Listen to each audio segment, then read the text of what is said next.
So hi everyone, this is Shahrukh Saifi and welcome to the channel Simplifying Exams.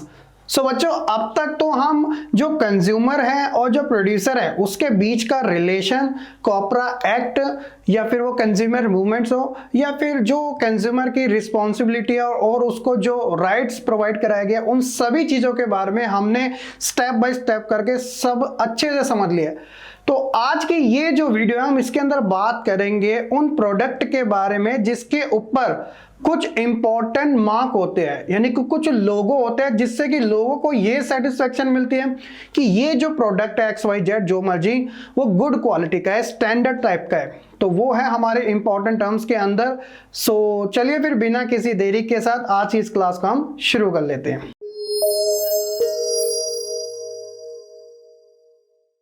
सो बच्चों, अगर हम बात करें इंपॉर्टेंट टर्म्स में उन प्रोडक्ट के मार्क को लेकर या लोगो को लेकर, तो सबसे पहले बात आती है ISI मार्क के बारे में। आपने जरूर कहीं ना कहीं सुना होगा, चलो सुना नहीं तो देखा जरूर होगा। किसी भी प्रोडक्ट के ऊपर उसका जो लोगो है वो कुछ इस टाइप का होता है। अब ये ISI की फुल फॉर्म क्या होती है, तो वो है इंडियन स्टैंडर्ड इंस्टीट्यूट। तो ये क्या काम है इसका, प्रोडक्ट के ऊपर ये क्यों मेंशन होता है? तो देखिए, स्टार्टिंग में इसकी थोड़ी बहुत इंफॉर्मेशन आपको पता होना चाहिए कि founded by professor PC Mahalanobis in Kolkata on 17 दिसंबर 1931। तो ये जो ISI इंस्टीट्यूट का जो नाम बताया गया है ये कब फाउंड हुआ था? 1931 में। और किन के द्वारा किया गया था? वो थे प्रोफेसर PC महालनोबिस। और PC महालनोबिस जो इंडिया की सेकंड 5 ईयर प्लान जो था ना, उसके ये एक प्रकार से आप कह सकते हो मेन लीडर भी थे। ठीक है, तो इस इंस्टीट्यूट का क्या काम है? तो this institute makes the product to be standardise, यानी कि ये जिस भी प्रोडक्ट के ऊपर ISI का मार्क होगा तो इससे क्या पता चलेगा कि ISI mark is for the authentication of the good quality for the product. तो यानी कि वो जो प्रोडक्ट होगा वो काफी अच्छी क्वालिटी का होगा, ऑथेंटिक होगा, यानी कि कोई फेक नहीं है, कोई डुप्लीकेट नहीं है, बिल्कुल ओरिजिनल है। ठीक है, उसी तरह एक और है एग मार्क। तो एग मार्क, ये वो एग मार्क, एग की बात नहीं हो रही यहाँ पे, एग्रीकल्चर की बात हो रही है। तो it stand for agriculture marketing, यानी कि एग्रीकल्चर से रिलेटेड जो भी मार्केटिंग होती है उसके ऊपर आपको एग मार्क का लोगो जरूर मिलेगा। तो इट इज सर्टिफाइड एजेंसी होती है for the directorate of the marketing and inspection, जो कि गवर्नमेंट ऑफ इंडिया के थ्रू रन की जाती है। चलिए, ये हो गया हमारे दो चीजें। अब इन दोनों का काम देख लीजिएगा, अब तक तो आप समझ चुके हैं। तो इन दोनों का काम है कि ISIN egg mark is the quality certification for a many product. बहुत सारे प्रोडक्ट के ऊपर आपको ये लोगो देखने को मिलेगा। कुछ एग्जांपल स्पेसिफिक की अगर हम बात करें तो जैसे हमारे घर में आने वाले LPG सिलेंडर, इसके ऊपर आपको ये लोगो मिलेगा। इसके अलावा फूड कलर जो होते हैं, सप्लीमेंट्स जो होते हैं, सीमेंट जो होते हैं, और साथ ही जो ड्रिंकिंग वाटर होते हैं पैक्ड वाले, इन सभी के ऊपर ISI और एग मार्क आपको जरूर मेंशन मिलेगा। तो ये क्या होता है कि it is compulsory for the producer, यानी कि जो बेचने वाला है, to get certified by this organisation. अगर वो इनमें से किसी चीजों को बेच भी रहा है तो उसका सर्टिफिकेशन उसके पास होना जरूरी है। ऐसा नहीं है कि वो एक तरीके से मैनिपुलेट करके नकली लोगो लगा के लोगों को रियल प्राइस में बेच रहा है, जिससे कि कहीं ना कहीं वो एक प्रकार का करप्शन ही कर रहा है। तो इसलिए उनके पास ओरिजिनल सर्टिफिकेट होना भी जरूरी होता है। एक और हमारी इंपॉर्टेंट टर्म्स में बात आती है हॉलमार्क से रिलेटेड। अब हॉलमार्क क्या है, आपने कहीं ना कहीं इसका भी नाम सुना होगा। इसका लोगो कुछ इस टाइप का है। तो hallmark is the quality certification for a jewellery. जी हाँ, ज्वेलरी प्रोडक्ट के अंदर हॉलमार्क होना जरूरी है। तो ये जो this mark is issue by the कौन, ISO, यानी कि इंडियन स्टैंडर्ड ऑर्गेनाइजेशन, जो कि आपको न्यू दिल्ली में देखने को मिलेगी। यानी कि एक नेक्स्ट लेवल का स्पेसिफिकेशन हमें देखने को मिलता है इन प्रोडक्ट में, यानी खासकर ज्वेलरी के अंदर। वैसे ज्वेलरी इतनी ज्यादा प्रीशियस जो मानी जाती है ना। उसके बाद बात आती है ISO सर्टिफिकेशन के बारे में, इंटरनेशनल ऑर्गेनाइजेशन फॉर स्टैंडर्डाइजेशन। अब ये क्या है? ये है एक quality certification which indicate companies, goods और institution having this certification meet the specific level of standard. यानी कि अगर किसी के पास इस टाइप का सर्टिफिकेशन होता है, ये जो कि प्रोवाइड कराया जाता है कंपनी को, गुड्स को या इंस्टीट्यूट को, उससे पता चलता है कि उस प्रोडक्ट की जो वैल्यू है वो एक नेक्स्ट लेवल की है, यानी कि एक स्पेसिफिक लेवल की है, सबसे टॉप लेवल की है ना। इसलिए हम ब्रांड्स के पीछे ज्यादा भागते हैं, क्योंकि हमें एक ट्रस्ट होता है कि हाँ, ये जो ब्रांड है ना वो एक प्रकार का ओरिजिनल है और इसे हम इसलिए परचेज कर रहे हैं क्योंकि कहीं ना कहीं ये हमें वैल्यू भी प्रोवाइड कराता है, वो भी स्पेशली आफ्टर सेल सर्विस वाली, है ना।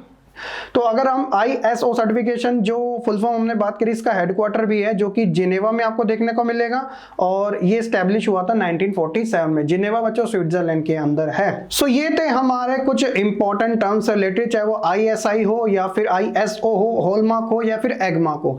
तो अब तक तो हमने ये सारी चीजें कवर अप कर ली जो कि आपके लेसन में था। अब एक प्रैक्टिस के तौर पे मैं आपके लिए ट्रू फॉल्स लेके आया हूं, जो कि आपकी एक्सरसाइज के लिए भी दिए गए। इससे आपको पता चलेगा कि आपको लेसन और कितने अच्छे तरीके से आया। सो लेट्स सी कि ट्रू फॉल्स में क्या क्या बातें की गई है।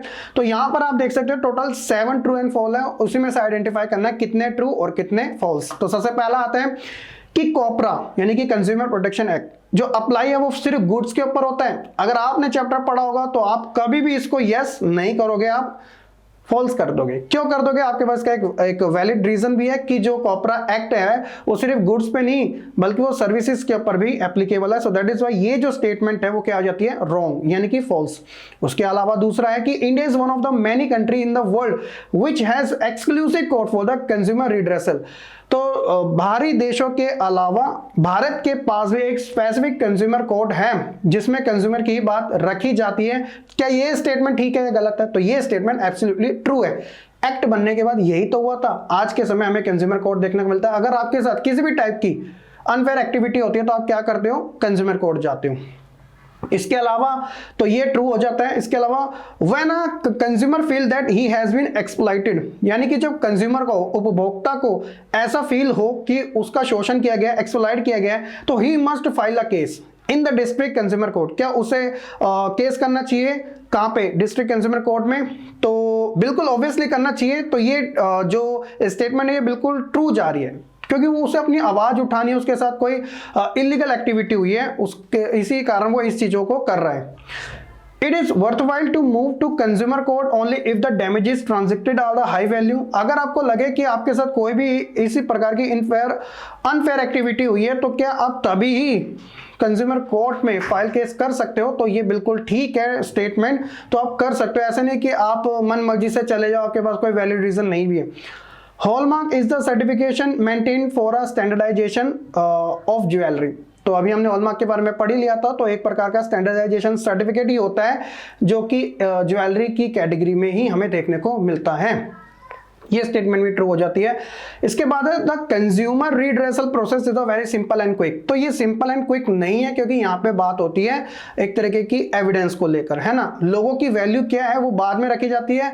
अगर लोगों के पास यानी कि कंज्यूमर के पास किसी भी टाइप का उनको एक्सप्लॉइट किया गया या उनके साथ अनफेयर एक्टिविटी हुई पड़ी है, तो जब वो अपनी शिकायत दर्ज करवाता है तो उसका जो प्रोसेस होता है थोड़ा लॉन्ग लास्टिंग होता है क्योंकि एविडेंस के ऊपर ही सारी चीजों को एनालाइज किया जाता है। तो इसलिए इसमें थोड़ा बहुत टाइम लगता है, सिंपल एंड क्विक नहीं है, तो इसलिए फॉल हो जाता है। A consumer has the right to get compensation depending on the degree of damage. तो क्या कंज्यूमर को कंपनसेशन मिलता है? डिपेंड करता है कि उसकी डिग्री ऑफ डैमेज कितना है। तो ये बात भी बिल्कुल ठीक है। हमने डिस्ट्रिक्ट लेवल, स्टेट लेवल और नेशनल लेवल पे हमने तीनों चीजों के बारे में जान लिया था। तो ये थे हमारे कुछ प्रैक्टिस के लिए ट्रू एंड फॉल्स। होप्स हो कि आपको अच्छे तरीके से समझ आ चुके होंगे और आपको, मैं यही उम्मीद करता हूं, आपके सारे के सारे ठीक गए होंगे। तो इसी के साथ जो हमारा चैप्टर नंबर 5 है द कंज्यूमर राइट, ये होता है कंप्लीट। हो कि आपको सभी पार्ट्स अच्छे तरीके से समझ आ चुके होंगे।